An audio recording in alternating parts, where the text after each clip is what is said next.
আচ্ছা, কি লিখেছিস তুই স্বামী ভাবি কি?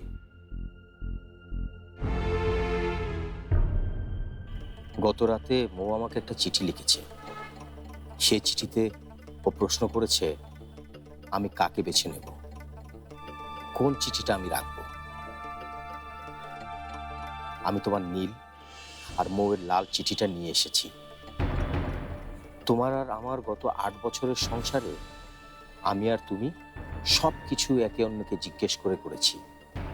রুনুদের বিয়ের অনুষ্ঠানে কোন উপহার দেয়া হবে, কিংবা অফিস পার্টিতে আমি কোন শার্ট পরে যাব, সবটাই তুমি আমার আর আমি তোমার পরামর্শ নিয়েছি।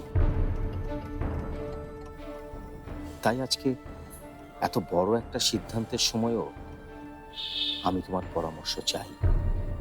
কারণ আমি জানি নিজেকে আমি যতটা না চিনি তার চেয়ে বেশি তুমি আমাকে চেনো।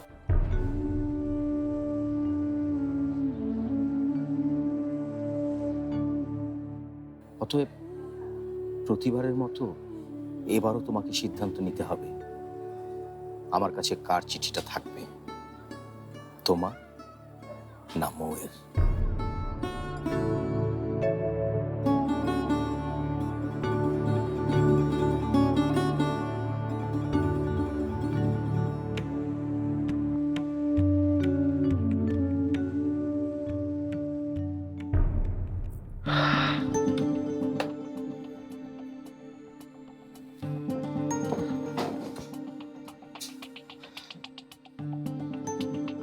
আচ্ছা, আশ্চর্য, তুই কি পাগল হয়ে গেলি? হ্যাঁ, এত বড় ডিসিশন কেউ কারোর উপর ছেড়ে দেয়? আরে, এটা তো চিরকালের জন্য দরজা বন্ধ হয়ে যাওয়ার মতো একটা ব্যাপার, অলমোস্ট ডিভোর্সের মতো একটা ব্যাপার।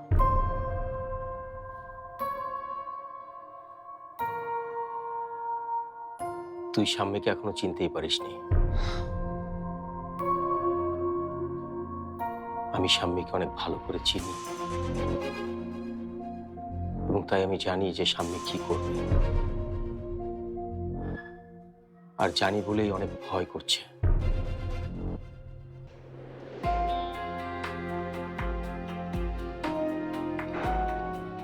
আমি কি কোনো ভুল করলাম?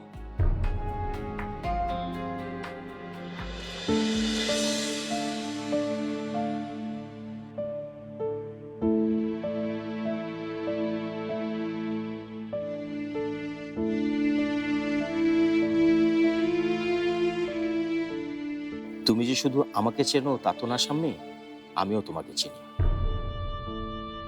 আমি জানি তুমি ঠিক কি সিদ্ধান্ত নিয়েছো। আর এই সিদ্ধান্ত তো তোমার আজকের না। সেই যেদিন নিজের ঘর ছেড়ে আমাকে আর মৌকে নিজের স্থানটা দিয়ে গেলে, সেদিন থেকেই তোমার এই সিদ্ধান্ত। আর তোমার সিদ্ধান্ত বদলাবে এমন সাধ্য কার? কিন্তু এটাই যখন সিদ্ধান্ত নিলে, তখন আর আড়াল কিসের? তুমি পুরনো, কিন্তু মৌ নতুন। তুমি এই বাড়ির মেয়ে, কিন্তু মৌ এখনো যেন এ বাড়ির বউ হয়ে উঠতে পারেনি।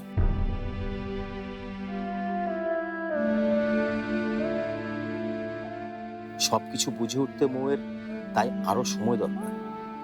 তার আগ পর্যন্ত তুমি না হয় মৌয়ের দায়িত্বটা আমার উপরই ছেড়ে দাও। তুমি অনেক তো করলে, এবার আমি একটু চেষ্টা করি।